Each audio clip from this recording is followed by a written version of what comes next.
my name is Ellen Hislop. I'm one of the co-founders at The Gist, and today I am taking a lesson with one of the PGA of Canada professionals, Emma. It's going to be my first ever putting lesson. Okay, so today we're going to work on putting. First ever putting lesson. First ever putting lesson. So we're going to kind of start with the basics, which is, to me, if our setup is consistent and your tempo is consistent, then that kind of takes care of a lot of what we're doing, because the setup is so influential in terms of the path of your stroke, right? And then your tempo is going to impact how far the ball goes. So all we're really trying to do here is eliminate 3 putts, right? We're trying to get the ball as close as we can with our first putt to make the second one easier. So when it comes to setting up with the putter, and what you'll notice here with this actual training aid is that it's a mirror. So you're going to be able to see when you set up to the putter, or to the ball, I actually want you to notice where your eyes fall. Are they on the other side of the golf ball? Are they inside the golf ball? And what are your shoulders doing? Okay, you're going to be able to see all of these things when you set up on this training aid. And what I want you to make sure is that when you're over the ball and you're ready to go, that your eye line is just inside the golf ball and your shoulders are nice and square to this line here. Can I see your, if you stand there, can I see where your eyes end up? Okay. Right, so you see that they're just slightly inside the ball. They're not way, way, way back. Right. Right, and my shoulders aren't all over the place. They're nice and square to this green line here. Okay. Right, so that tells us that everything is kind of in a nice square alignment. So my putter, or the stroke of my putter, should be pretty well nice and consistent if I can keep that repeatable. Okay. Make sense? That makes sense. All right. Can you show me your grip? Yeah, it's a funny one. So I grip it, left hand just kind of sits on normally, and then my right hand comes in and sits just like this. It's called the claw. The claw. Just purely because it's better for me to take my right hand out of it. It gets too controlling of everything. Oh. So if I take it away, then I can feel like I putt a little bit more with my body. So a lot of times people try to putt with their hands and arms, with their hands and arms. When that happens, it's not particularly repeatable, right? And when you get nervous or when you get under pressure, like even in life in general, when you get nervous, your hands shake, your whole body doesn't shake. So we're trying to take things out of the small muscles and make them come from something that's a little bit easier to control. Cool. So for me personally, when I come in here, I get my left elbow kind of in to my rib cage, and then that's actually where I feel the putting stroke come from, more my left side in that rib cage area than my hands and arms. Okay? That makes sense. So I want you to jump in here for me and just try that setup feel. Check out my makeup at the same time. Yeah, it's a real one-stop shop. Okay, so my eyes are supposed to be on the inside of this green line. Yeah, we'll want to see them just on the inside here. Okay. And then we'll want to see your shoulders roughly. Oh, on this one. Yeah. Okay. On this line right there. Oh. Okay. Good. Yeah. So you see how close you're Wow. standing to the ball? Okay. So That looks really, really good. like the. Yep. And I want you to bend over for me, just to like hinge a little bit more. Yes. Okay. I was gonna say, how do I get my shoulders at that line? Yeah. So, okay. you know, depending on where the pressures are in your feet will depend on where your eyes and your shoulders go. But I just want you to feel, again, kind of that nice athletic stance that you're nice and balanced. But I don't want you standing up so tall, Right. because then it's really hard to use those core muscles to make the stroke, and you're more likely to just kind of start rocking the arms back and forth. So can you show me that again? You So hinge. you're basically just taking, so if you put the club, hold it up like this, and get your elbows kind of into your side. Okay. Right? Now, all I want you to do is basically just keep hinging from the hips until your putter hits the ground. Yes, so trying to keep this connected a little bit more. Right. Yeah. Okay. Good. And do you go on your balls of your feet at all? Pretty central. Okay. I definitely don't want you back on your heels, because Right. that's going to, again, impact where the stroke goes. Okay. But just nice and balanced. You can favor the balls a little bit, but I don't want you on your toes. Okay. So like Yeah, this. that looks excellent, right? So I can wow. see now that the eye line is in a really, really good spot. Right. Shoulders are nice and square, and just stroke that one for me. Good. Right, so the reason that we use these balls when we're practicing is that we can see if you put a good stroke on it, it's just going to roll end over end. Right. If you're having issues kind of cutting across it or coming from the inside, it's going to turn all sorts of funny ways. So it gives us, again, just some more feedback to be able to tell what's happening with the stroke. Okay, so that one was really, really nice. Now what I want you to try and do, and this is where the tempo side of it comes in, is to hit this ball the same distance as you just hit that one. Oh. Okay. This thing is so cool.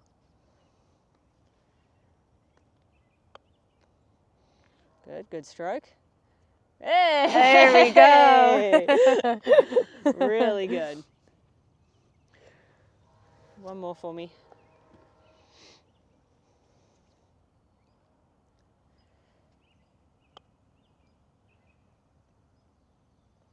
Excellent. So a lot of times Cool. people have issue, again, you know, short back and then this big acceleration through, or vice versa, and it just becomes really difficult to control your distances. And when you go from golf course to golf course, and you know, not everybody plays the same courses all the time, the green speeds change, it's hard for your brain to adapt to that when you're doing something different every time. So the tempo side of things, and you can use something really simple, a little tick-tock motion, or a two-syllable word or two words, but just kind of saying those as you take the putter back and through. 1, 2, 1, 2, just to start to develop a little bit of repeatability in what your stroke is doing and the tempo of your stroke. What I was doing before, I was really on the balls of my feet.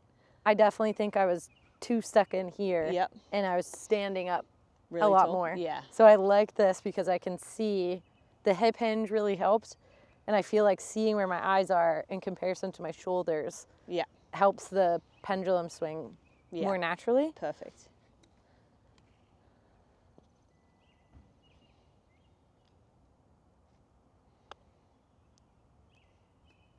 All right, That's so a bit further. Yes, that one went further. So now try and kind of internalize, how far did I take it back? What was my tempo?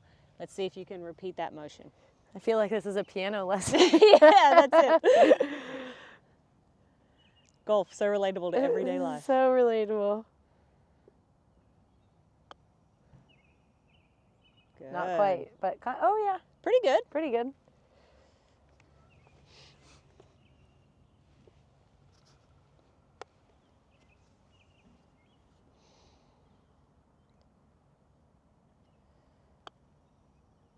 So that's that kind of a little bit more of a jabby motion, less of a stroke.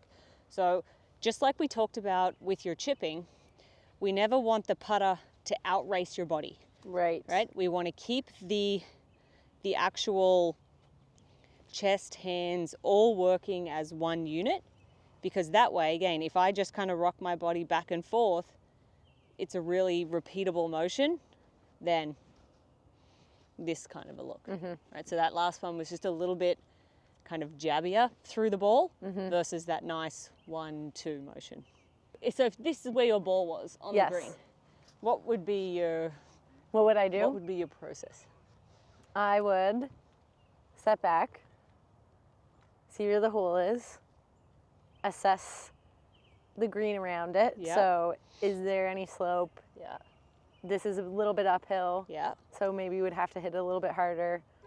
It doesn't look like there's much, at least to me, right to left or left to right here. It feels a little bit more straight. Yeah.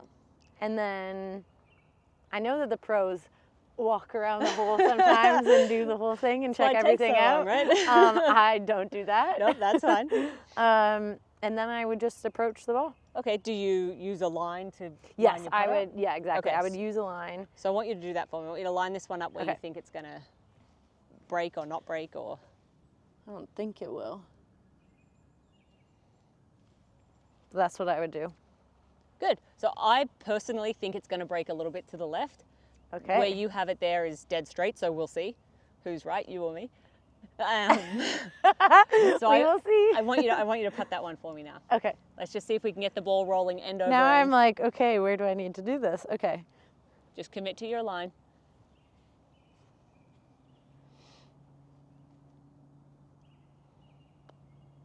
Oh, yeah? but it was a great putt. So all you can control... How did you see that?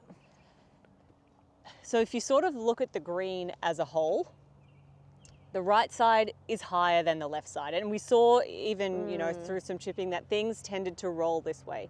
A nice way to think about it is if you had a bucket of water and you threw it here, which way would the water drain? Or would it sit completely still? Here I can kind of see that, okay, I think it would obviously come towards us, but it would go a little bit this way. It's nothing crazy, but thinking about it that way can kind of help you go, okay, does it move at all? Mm-hmm. But your process was great. So the ball rolled end over end, you hit the line that you thought, your speed was good, and that's a huge takeaway. Whether the shot itself was successful or not, you always have to look at, okay, did I control the things I could control, right? You hit a great putt with great speed, so you did your job. My read wasn't necessarily going to be correct either, but as long as you can trust what it is that you're doing, then that's sort of all that you can control. Okay. Right, so we'll line up more so towards the right edge.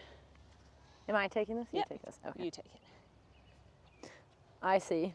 Okay. So it's kind of just on the right edge of the hole. Yeah, right edge of the hole. With some good speed, it should just fall a little bit to the left. Right, and then I don't need to direct it Nope, anyway. you just trust it. Okay. That's it. If it goes in, it goes in, but you can't kind of control the outcome. I feel like I kind of Yeah. push it. So we want this, again, through, so we want you to finish with the chest, that flashlight feel Yeah. there. That one there, the putter outraced I feel like you a little bit. Yeah. Yeah, I got my It outraced wrists you a just little a little weird. bit. Yeah. So if we're putting towards the right edge of the hole, I want you to feel like the putter itself also tracks down the right kind of edge of the hole. So I'm not Yes. this way, my putter is working down the right edge of the hole. Yeah. That's how it's done. Turns out my read was a little Right, so we'll get this for you here. Okay. Okay. So again, nice setup, good tempo, and then let that putter kind of work down the start line. Good. Very nice. Nice. Really good. Okay, so a little bit longer and obviously significant amount of break on this putt here. Yes. The way we approach these ones is not necessarily looking at the hole, but looking at what we think is the highest point Okay. of the putt. Okay, because if we focus on the hole, our start line tends to shift towards where our focus is, and it's just going to go off the edge of the cliff that we're on. So we need to focus our attention and our setup more towards where you think the highest point of the putt would be. Okay. Okay, this is where the tempo work that you're going to do kind of starts to come into play, because a lot of these things are more feel based, right? Same as if we were going to roll a ball along the green, you don't necessarily have a specific length of stroke for, or, you know, back and forth with the arm for each roll.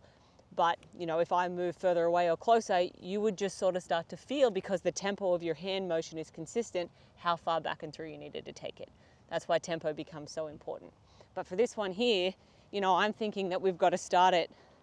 You have to aim there. Yeah, somewhere way up in here. That makes sense. Right, this is our sort of highest point, and from there the slope is going to do the rest of the work for us. Okay. So if you can feel like, okay, with my nice tempo here, the ball's almost going to finish at my feet, right, and then we roll. can kind of let the slope take care of the rest. Okay. Okay, so I'll stay here. This is very Tiger in the Masters. Yeah, it is. Yeah. This is the vibe. Good, so keep that chest So moving keep through. this. Nice pendulum. 1, 2.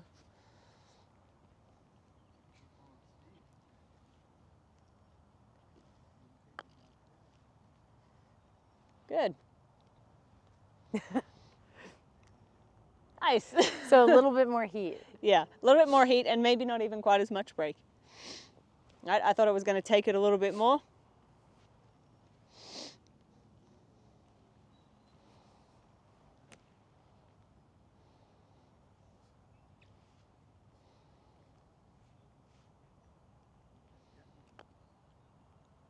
Good, really good.